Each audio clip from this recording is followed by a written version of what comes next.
El año séptimo Joadá se armó de valor y convocó a los centuriones: Azarías, hijo de Jeroham; Ismael, hijo de Juan; Azarías, hijo de Obed; Maasías, hijo de Adaías; y a Elisafat, hijo de Zicrí. Convino con ellos en recorrer Judá, reunir a los levitas de todas las ciudades de Judá y a los cabezas de familia de Israel y acudir a Jerusalén. Toda la asamblea hizo un pacto con el rey en el templo de Dios. Luego les dijo: Aquí tenéis al príncipe que debe reinar como prometió el Señor a los descendientes de David. Esto debéis hacer: el tercio de vosotros, sacerdotes y levitas, que entra de servicio el sábado, custodiará las puertas. Otro tercio guardará el palacio real y el tercio restante la puerta del fundamento. El pueblo estará en los atrios del templo del Señor. Nadie podrá entrar en el templo del Señor sino los sacerdotes y los levitas que estén de servicio. Ellos pueden hacerlo por estar consagrados, pero todo el pueblo ha de observar las prescripciones del Señor. Los levitas rodearán al rey por todas partes, arma en mano. El que intente entrar en el templo morirá. Estad junto al rey donde quiera que vaya. Los levitas y todos los de Judá hicieron cuanto les había mandado el sacerdote Joadá. Cada uno reunió a sus hombres, los que entraban y salían de servicio el sábado, pues el sacerdote Joadá no exceptuó a ningún grupo. El sacerdote Joadá entregó a los centuriones las lanzas, los paveses y los escudos del rey David depositados en el templo de Dios. Apostó a la gente, cada uno empuñando su espada, desde el ángulo sur hasta el ángulo norte del templo, entre el altar y el templo, para proteger al rey. Sacaron entonces al príncipe, le pusieron la diadema y las insignias y lo proclamaron rey. Joadá y sus hijos lo ungieron aclamando: ¡Viva el rey! Atalía, al oír el griterío del pueblo que corría y aclamaba al rey, se fue hacia la gente, al templo del Señor.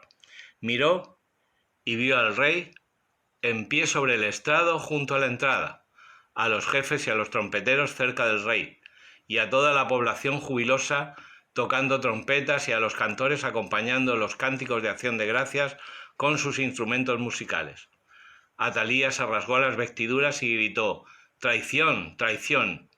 El sacerdote Joadá ordenó a los centuriones que estaban al frente de la tropa: sacadla fuera del recinto. Quien la siga será pasado a espada.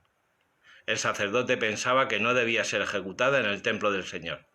La prendieron y la mataron cuando entraba en el palacio real por la puerta de las caballerías. Joadá selló un pacto con todo el pueblo y con el rey. Sería el pueblo del Señor. Toda la población se dirigió después al templo de Baal. Lo destruyeron, hicieron añicos sus altares e imágenes, y a Matán, sacerdote de Baal, lo mataron ante los altares. Joadá puso guardias en el templo del Señor, a las órdenes de los sacerdotes y levitas que David había asignado al templo del Señor para ofrecer holocaustos al Señor, conforme a lo escrito en la ley de Moisés, con alegría y con cánticos, según las prescripciones de David. Apostó porteros en las entradas del templo del Señor para que no pasase absolutamente nada impuro. Acompañado de los centuriones, los notables, los dirigentes del pueblo y de toda la población, condujo al rey desde el templo del Señor. Entraron en el palacio real por la puerta superior e instalaron al rey en el trono real. Toda la población se regocijó. La ciudad se apaciguó después de que Atalía muriera a espada. Joás tenía 7 años cuando comenzó a reinar y reinó 40 años en Jerusalén. Su madre se llamaba Sibía y era de Berseba. Joás obró rectamente a los ojos del Señor mientras vivió el sacerdote Joadá. Este lo casó con 2 mujeres y engendró hijos e hijas. Posteriormente, Joás deseó restaurar el templo del Señor. Reunió a los sacerdotes y levitas y les dijo: recorred las ciudades de Judá recogiendo dinero de todo Israel para reparar todos los años el templo de vuestro Dios. Apresuraos a ello. Pero los levitas no se dieron prisa. El rey llamó entonces al sumo sacerdote Joadá y le dijo: ¿por qué no has procurado que los levitas cobren en Judá y en Jerusalén el tributo impuesto por Moisés, siervo del Señor, y por la comunidad de Israel para la tienda del testimonio? En efecto, la malvada Atalía y sus hijos han devastado el templo de Dios e incluso han dedicado a los Baales los objetos sagrados del templo del Señor. El rey ordenó que se hiciera un cofre y que fuera colocado a la puerta del templo del Señor en el exterior. Pregonaron en Judá y en Jerusalén que trajeran al Señor el tributo que Moisés, siervo de Dios, había impuesto a Israel en el desierto. Los jefes y la población trajeron ofrendas de buena gana y las echaron en el cofre hasta llenarlo. Cada vez que los levitas llevaban el cofre a la inspección real, al ver que había mucho dinero, venía el secretario del rey y el inspector del sumo sacerdote, vaciaban el cofre y volvían a colocarlo nuevamente. Así lo hacían cada día, reuniendo una gran cantidad de dinero. El rey Joadá se lo entregaban a los encargados de las obras del templo del Señor, y estos contrataban a canteros y carpinteros para restaurar el templo del Señor, así como herreros y broncistas para repararlo. Los encargados de la obra comenzaron a trabajar. Bajo su dirección adelantaron la reparación del edificio, reedificaron el templo de Dios y lo consolidaron según los planos. Al terminar, devolvieron al rey y a Joadá el dinero sobrante con el que hicieron objetos para el templo del Señor, utensilios para el culto y para los holocaustos, cuencos y objetos de oro y plata. Mientras vivió Joadá, se ofrecieron holocaustos continuamente. Envejeció Joadá y murió colmado de días. Tenía 130 años. Lo sepultaron con los reyes en la ciudad de David, porque fue bueno con Israel, con Dios y con el templo. Proverbios 9. La sabiduría se ha hecho una casa, ha labrado 7 columnas, ha sacrificado víctimas, ha mezclado el vino y ha preparado la mesa. Ha enviado a sus criados a anunciar en los puntos que dominan la ciudad: vengan aquí los inexpertos, y a los faltos de juicio les dice: venid a comer de mi pan, a beber el vino que he mezclado. Dejad la inexperiencia y viviréis, seguid el camino de la inteligencia. Quien corrige al insolente recibe insultos, quien reprende al malvado, desprecios. No corrijas al insolente que te odiará, reprende al sensato y te querrá. Instruye al sabio y será más sabio, enseña al honrado y aprenderá. El comienzo de la sabiduría es el temor del Señor. Conocer al santo implica inteligencia. Por mí prolongarás tus días, se añadirán años a tu vida. Si eres sensato, lo serás en tu provecho. Si te burlas, solo tú lo pagarás. La mujer necia es bullanguera, la ingenua no tiene vergüenza. Se sienta a la puerta de su casa, en un asiento que domina la ciudad, para gritar a la gente que pasa, a los que van derechos por el camino: vengan aquí los inexpertos, quiero hablar a los faltos de juicio. El agua robada es más dulce, el pan a escondidas más sabroso. Y no saben que en su casa están las sombras, que sus invitados bajan a lo hondo del abismo. Hechos 13. En la iglesia que estaba en Antioquía había profetas y maestros: Bernabé, Simeón llamado Níger, Lucio el de Cirene, Manahén, hermano de leche del tetrarca Herodes, y Saulo. Un día que estaban celebrando el culto al Señor y ayunaban, dijo el Espíritu Santo: apartadme a Bernabé y Saulo para la obra a la que los he llamado. Entonces, después de ayunar y orar, les impusieron las manos y los enviaron. Con esta misión del Espíritu Santo bajaron a Seleucia y de allí zarparon para Chipre. Llegados a Salamina, anunciaron la palabra de Dios en las sinagogas de los judíos, llevando también a Juan, que los ayudaba. Después de atravesar toda la isla hasta Pafos, encontraron a un mago, un falso profeta judío, llamado Bar Jesús, que estaba con el procónsul Sergio Paulo, hombre prudente. Este mandó llamar a Bernabé y Saulo y deseaba oír la palabra de Dios, pero se les oponía Elimas, el mago, pues esto es lo que significa su nombre, intentando apartar de la fe al procónsul. Entonces Saulo, que también se llama Pablo, lleno de Espíritu Santo, se quedó mirándole y le dijo: hombre rebosante de todo tipo de mentira y maldad, hijo del diablo, enemigo de toda justicia, ¿cuándo vas a dejar de oponerte a los rectos caminos del Señor? Ahora, mira, va a caer sobre ti la mano del Señor y vas a quedar ciego sin ver el sol durante un tiempo. Al instante cayó sobre él oscuridad y tinieblas e iba de un sitio para otro buscando quién lo llevase de la mano. Entonces el procónsul, viendo lo sucedido, quedó impresionado por la doctrina del Señor.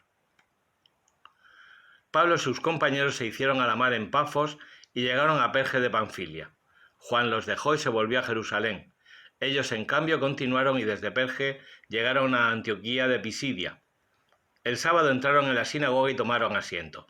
Acabada la lectura de la ley y de los profetas, los jefes de la sinagoga les mandaron a unos que les dijeran: hermanos, si tenéis una palabra de exhortación para el pueblo, hablad.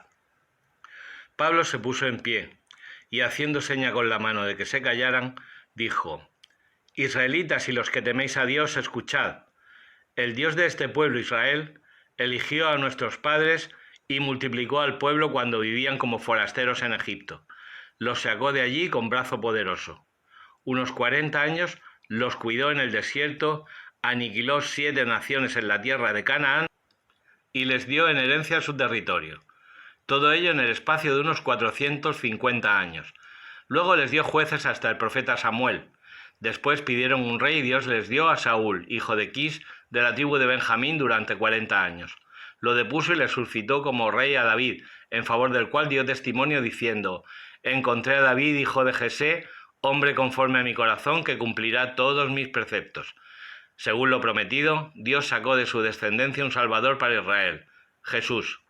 Juan predicó a todo Israel un bautismo de conversión antes de que llegara Jesús, y cuando Juan estaba para concluir el curso de su vida, decía: yo no soy quien pensáis, pero mirad, viene uno detrás de mí a quien no merezco desatarle las sandalias de los pies. Hermanos, hijos del linaje de Abraham y todos vosotros los que teméis a Dios, a nosotros se nos ha enviado esta palabra de salvación. En efecto, los habitantes de Jerusalén y sus autoridades no reconocieron a Jesús ni entendieron las palabras de los profetas que se leen los sábados, pero las cumplieron al condenarlo. Y aunque no encontraron nada que mereciera la muerte, le pidieron a Pilato que lo mandara a ejecutar. Y cuando cumplieron todo lo que estaba escrito de él, lo bajaron del madero y lo enterraron. Pero Dios lo resucitó de entre los muertos. Durante muchos días se apareció a los que habían subido con él de Galilea a Jerusalén, y ellos son ahora sus testigos ante el pueblo.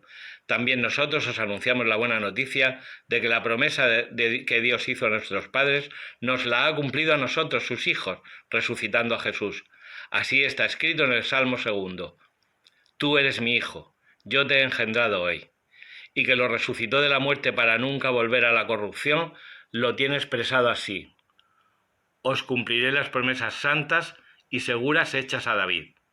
Por eso dice en otro lugar: no dejarás que tu santo experimente la corrupción. Ahora bien, habiendo servido a su generación según la voluntad de Dios, David murió, fue agregado a sus padres y experimentó la corrupción. En cambio, aquel a quien Dios resucitó no experimentó la corrupción. Por tanto, sabed bien, hermanos, que por medio de él se os anuncia el perdón de los pecados y de todas las cosas de las que no pudisteis ser justificados por medio de la ley de Moisés, es justificado por medio de él todo el que cree. Tened, pues, cuidado, no os sobrevenga lo dicho por los profetas. Mirad, despreciadores, asombraos y escondeos, porque en vuestros días yo voy a realizar una obra tal que no creeríais si alguien os la cuenta. Cuando salieron ellos, les rogaran que les hablaran de estas cosas el sábado siguiente. Disuelta la asamblea sinagogal, muchos judíos y prosélitos adoradores de Dios siguieron a Pablo y Bernabé, que hablaban con ellos exhortándolos a perseverar fieles a la gracia de Dios. El sábado siguiente casi toda la ciudad acudió a oír la palabra del Señor. Al ver el gentío, los judíos se llenaron de envidia y respondían con blasfemias a las palabras de Pablo. Entonces Pablo y Bernabé dijeron con toda valentía: teníamos que anunciaros primero a vosotros la palabra de Dios, pero como la rechazáis y no os consideráis dignos de la vida eterna, sabed que nos dedicaremos a los gentiles. Así nos lo ha mandado el Señor. Yo te he puesto como luz de los gentiles, para que lleves la salvación hasta el confín de la tierra. Cuando los gentiles oyeron esto, se alegraron y alababan la palabra del Señor, y creyeron los que estaban destinados a la vida eterna.